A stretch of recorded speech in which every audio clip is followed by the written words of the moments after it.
Welcome to another episode of Leading Your Agency. And today is an episode I'm really excited about. We have David Blois with us in the call. And David is the founder and CEO of M&A Advisory, an internationally active advisory firm helping agency owners to sell the agency or others to buy one. Uh, very happy to have you in the show, David. Welcome. Thanks very much, Benjamin, and delighted to be here. Thank you very much for inviting me. Also, maybe to first start with some context for our listeners, would you mind telling us a bit more about the story that led you to building M&A Advisory? Goodness, sure. I'll try and keep it as quick as possible. Well, by background, I'm a UK accountant originally. Funnily enough, when I was a child, and I won't tell you the whole story, but I was always very interested in business. And my father said to me, if you want to get on in business, you have to be an accountant. Now, whether that was good advice or not, I took it and qualified as an accountant. I joined a business called Reed Elsevier. It was called Reed International at those days. And I was very fortunate to work all over the world with them.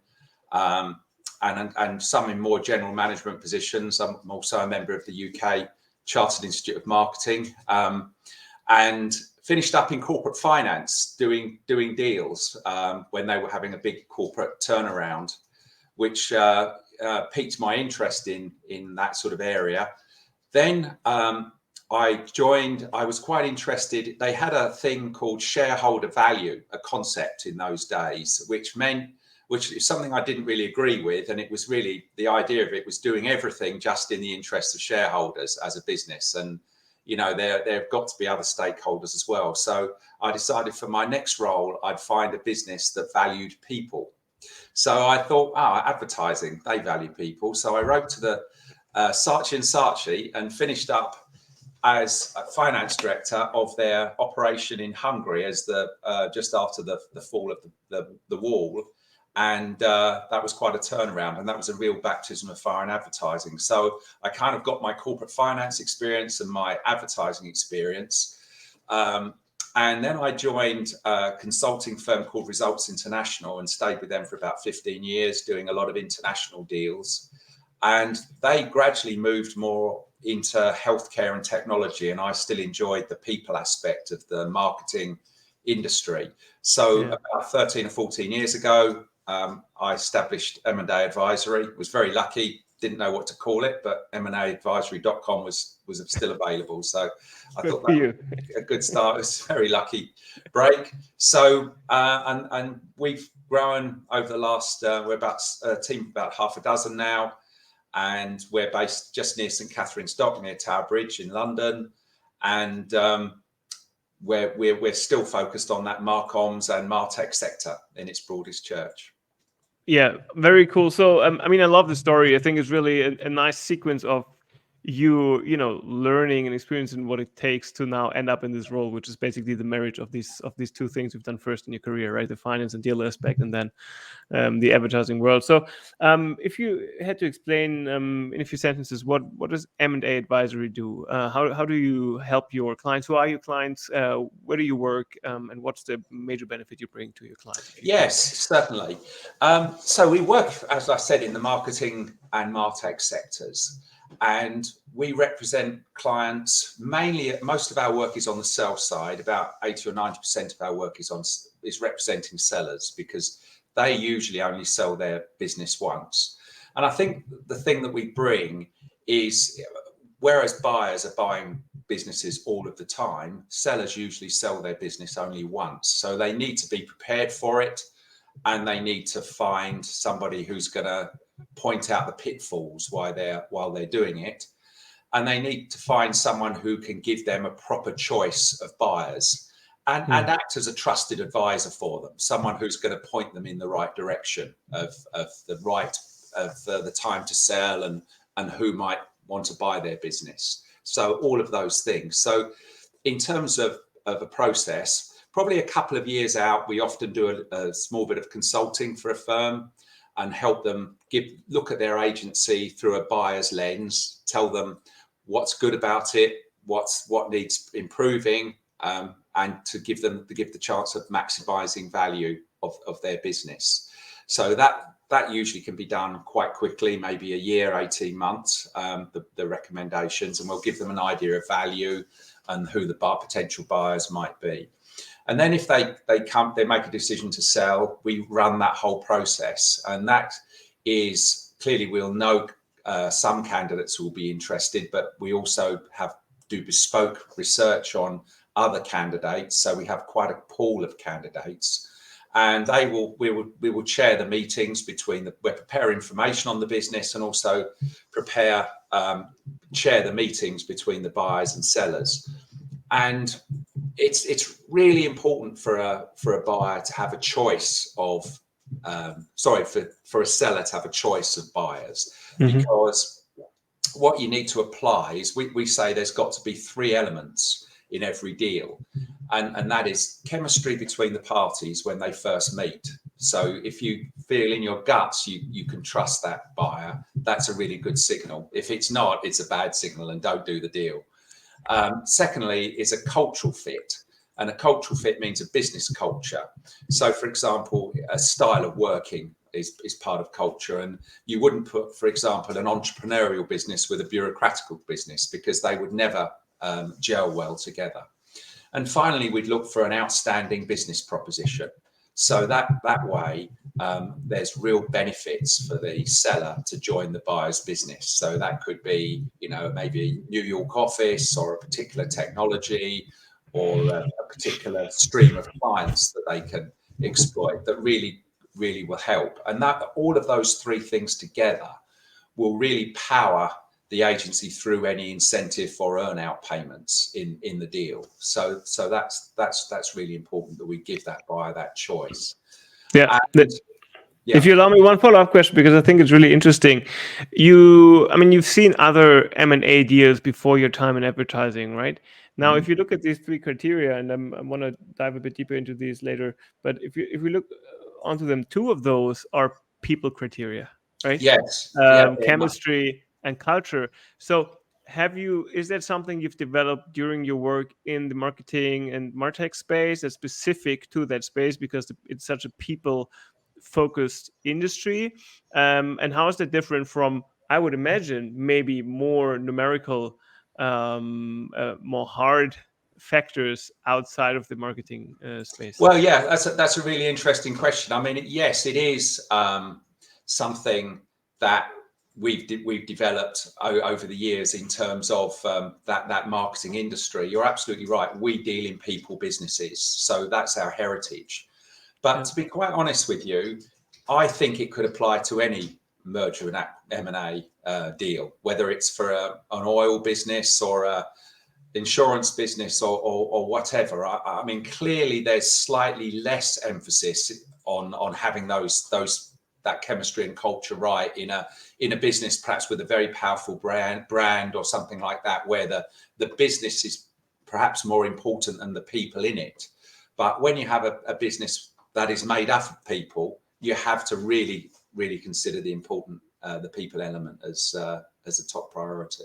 Yeah, 100%. Now, you mentioned in the conversations we had before this recording that you do deals also, UK, US, in UK, US settings. How do you find the cultural fit to play out in the way agencies operate? Do you find that there's a smaller likelihood for cultural fit between UK and the US, or would you say doesn't really matter, because you can have a good fit as well as a bad fit, both locally as well as internationally? Yes, I think what I've found is that it depends on the agency, because what we're talking about is a business culture here.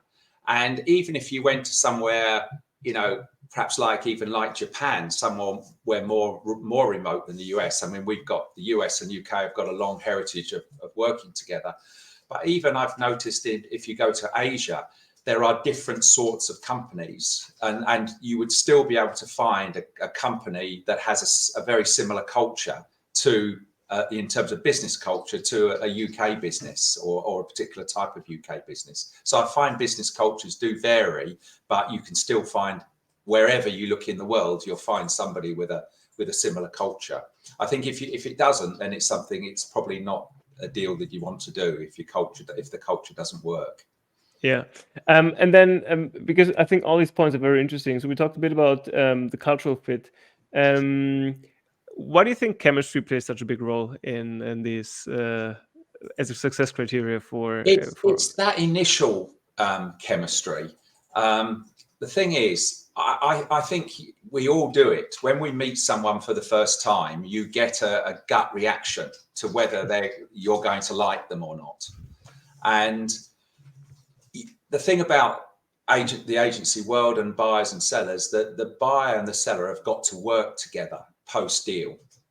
And it doesn't matter how strong the legal agreement is between the two companies, there has to be an element of trust. And if you meet someone for the first time, and I think that's the time where your gut reaction comes out. If you meet someone for the first time and don't trust them or don't feel you could trust them, then that's probably a natural thing.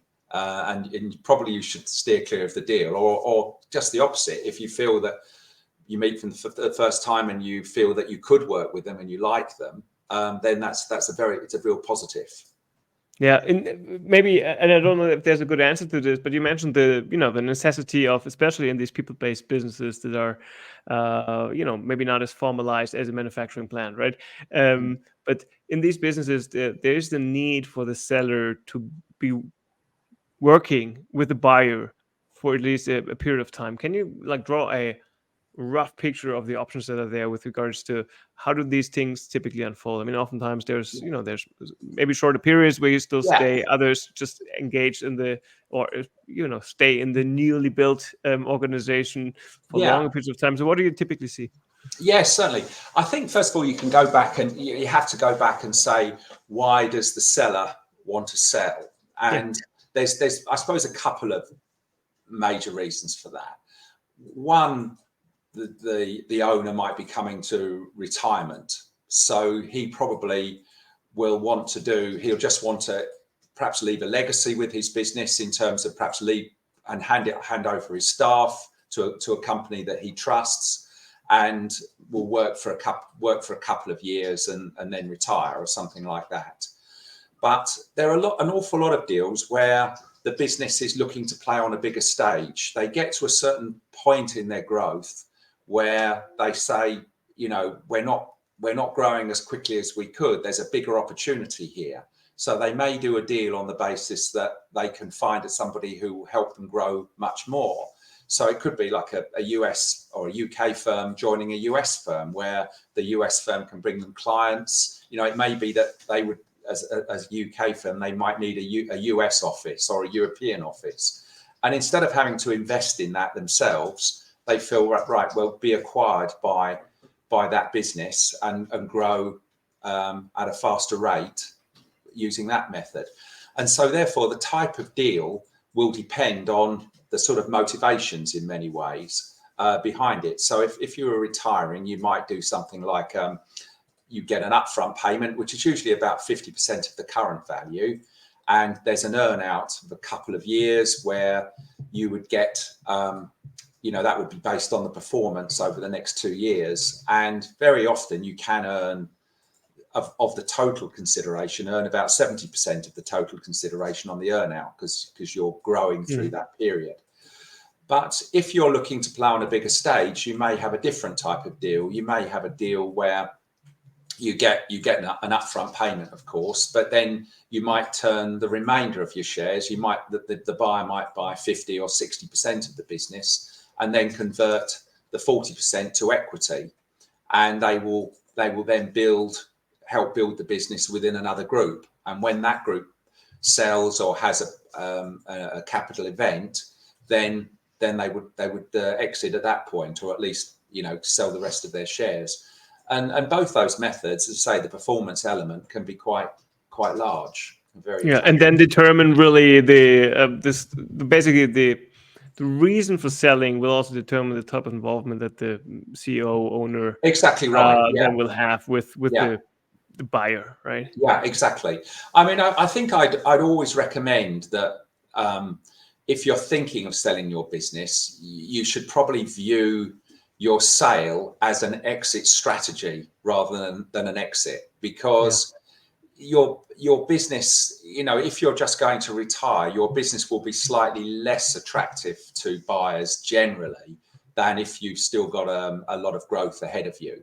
So if you're willing to stay with the business for a few years and sell during that time, and then leave when you're ready, that's often more attractive in terms of pricing and valuation than if you got to 65 years of age and just decided you wanted to retire. So yeah, I love that. That's really good advice. So not viewing an exit as a point in time, but rather as a process, as a phase. Yes, exactly. An exit strategy rather than an exit. That's exactly exit right. strategy rather than an exit. Yeah, that's really good. I mean, so the last thing about the three points that you mentioned around what really is important for a good deal was an outstanding business proposition.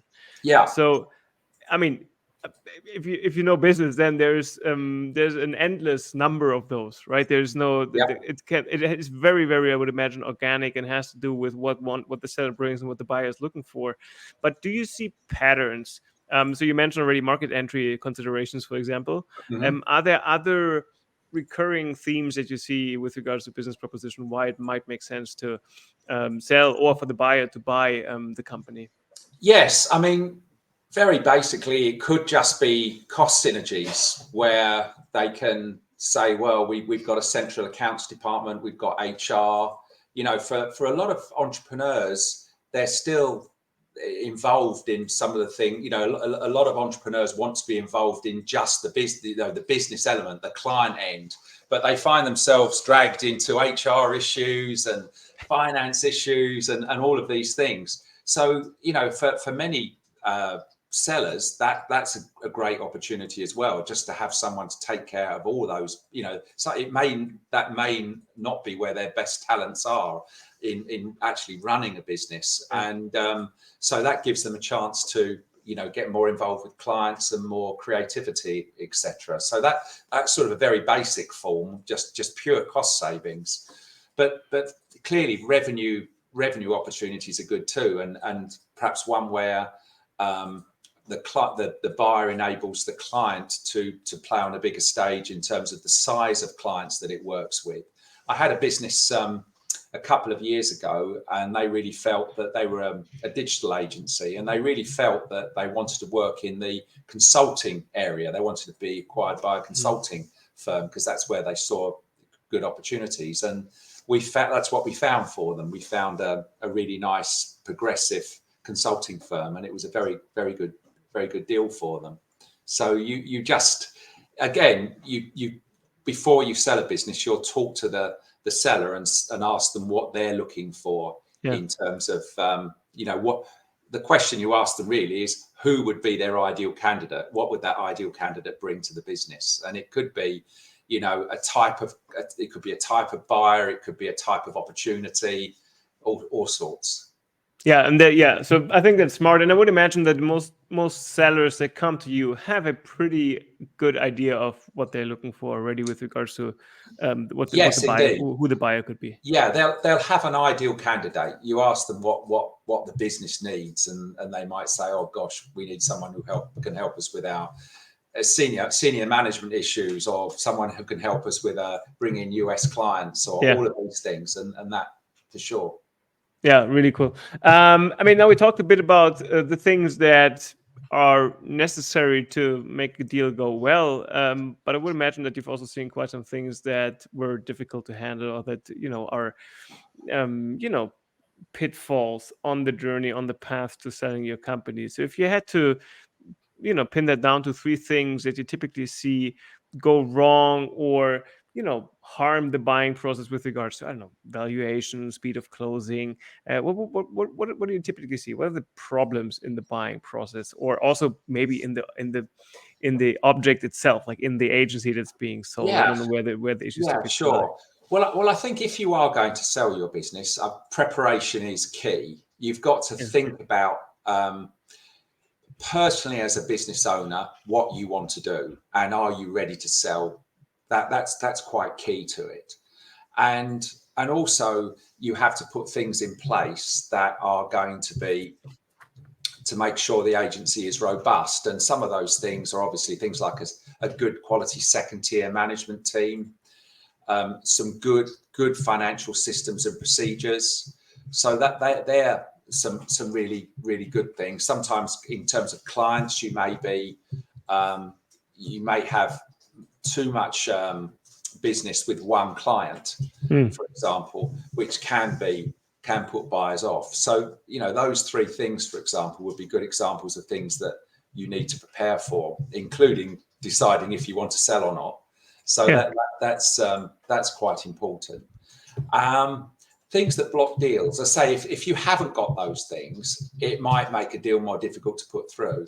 I mean, for example, there's nothing worse than if you're having discussions with a buyer and he says, could you just send me your latest forecast or your latest accounts?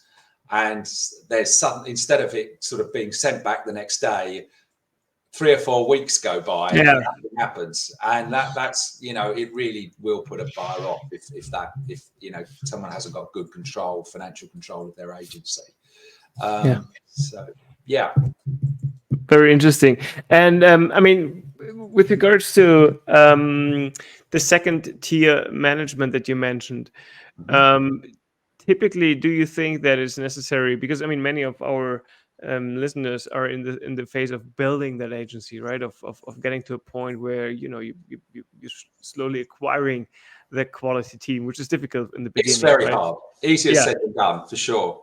100%. And do you typically find that the CEO at the stage of, or the founder or owner at the stage of selling, do they typically hold only a CEO position, or are they also involved in some vertical or some function of the business more heavily? So, for example, sales, for example, creative, or have they typically established a fully functioning level where all roles are covered by the second tier leadership level? I suppose it's a gradual process, and you might find, you're absolutely right, you might find that they're involved in a smaller business. You might find the CEO is involved in several functions. Typically, I would say they're going to be finance, they're going to be perhaps client service, HR, so those three sorts of things, and of course new business, and probably the last. And some of them are easier to extract themselves from them than others. And usually the last one that gets sort of ticked off is the new business function, because they often perhaps can recruit a finance director. You can get an outsourced HR person. You can, recruit some account management. But new business is probably one of the harder things to delegate. So it does take a little while, but I guess it's one of those things that you try and tick those boxes off as an owner. You realise that you're doing wearing a number of hats, and as the business grows, to try and pass off those hats. And I would say a finance director is a good place to start, because they can often add great value to a business, and often it's someone who's not experienced in that area, it's a bit of a pain for them to do. So it takes up a lot of time. So that might be the first area to try and knock on the head. Interesting that that define. I mean, I 100% agree with your ability to inform a potential buyer immediately around what your financial outlook is, what your current financial numbers are. I mean, it's very clear. And also in the last episode of this podcast, we portrayed a agency owner who she ran a small team when we started working together, and she was so detailed on her finances, having a CPA background in the family, right? But it allowed her to be so efficient in her decision making, right? Yeah. So I think the finance aspect, from what I see in many agencies, is something that often doesn't get the attention that it should have when you think about the agency, not only as a vehicle to make your clients happy, but as an asset. Right? Yes, absolutely. Yes, because you can measure the profitability of clients, for example, and the overall profitability of the agency in terms of margins that you should be making. It's a great way to control the business, and I say it's a good mechanism if you have to negotiate with clients. If you realise that if you get it down to that granular aspect where, for example, you can tell which client is profitable and which client isn't for the agency. So you may go back and talk to clients and say, we need to raise the fees or something like that on something. So it's a great tool. 100%. Just as a follow-up, because you just mentioned it takes time to build these things. What is, and there might not be a good answer to this, the typical age of the clients, of the sellers you represent? So what would you say is the typical agency? And maybe there's a difference by vertical, where some of the agencies that are, where the topic is really sought after at the moment, they might sell quicker. Others need to be more established to do that. But how does it, what's the typical age range of salaries that you? Yes, I mean, it's an interesting one. I mean, it does vary enormously. I mean, we've had a gentleman who started his agency at university, and it was amazing. It was quite an interesting subject because he didn't particularly enjoy what he'd done. I think he wanted to prove to the family that he was able to make money, and he sold. He must have been 23, 24 when we sold that business for him, and it was we found a good buyer for his business. So he did extremely well. And not only did he create a business at such a young age, he was able to sell it at such a young age. So that was fantastic. And so it does vary, and it's I think that it's the motivation that is the driver. It's there's some people get to retirement age and they're ready to sell, but I generally wouldn't sort of recommend that. I would probably recommend getting out while, as I've mentioned before, where the company's still growing, and treat it as an exit strategy rather than a pure exit. But it does vary according to the needs of the business and the individual. Last question, and thanks for this. Last question is, do you currently see, or I mean, I don't know if that's a thing at all, of there's always a market for people who want to sell the agency, but do you see a larger appetite on the buyer side for specific industries? And has that changed over the time? Is it easier to find, for example, buyers for specific niches in the agency landscape more than others? It changes a lot over time. I mean, generally, as a rule of thumb, there is a demand for all sorts of businesses in the Marcom sector, because buyers are always looking to wrap themselves more closely around their clients by acquiring a new geography or a new skill set or a new technology, so that they want to buy something that's going to help them wrap their business and grow their business. And in terms of the sellers, usually, these are really not businesses you can hand on to your children, because you have to be very, very passionate about. If you're an agency owner, you have to be very passionate about it. So there's usually quite a dynamic market for all businesses, to be quite frank. But of course, there are always certain types of businesses that are in vogue. So, for the last 10 years, anything digital has gone pretty quickly. So that's quite a popular area. And aspects of digital. I mean, we've got an influencer business on our books, which has seen quite a lot of interest. Influencer marketing, social marketing. That's quite a good thing. And I think a point, while I think about it, just to mention that is, usually I think one of the things that I come across a lot when I get involved with businesses and speak to businesses is a lot of people. And you mentioned about mistakes. A lot of people get a knock on the door and get an approach from people to say, do you want to sell your agency? And often they're very flattered by that, but that can be a little bit of a mistake, because number one, if one company is interested in your business, because I think a lot of sellers think, oh, I've got a buyer for my business. But if one company, the general rule is, if one company is interested in your business, there will be a number of others, and possibly better ones. And the other thing there, it doesn't enable you to compare businesses in terms of chemistry, culture, and business proposition. So you really want a choice. And also it weakens your negotiating arm with the business. I don't know whether I finished answering one of your first questions, but no, you did. Yeah, you did. I think it's very interesting. So, but I mean, bottom line is there was always a market for a well-built agency, and there are always buyers for that. There are the, let's say, expected trends, as you also see them in the agency space. What's growing fast is also what's being sought after on Yeah, the buyer side.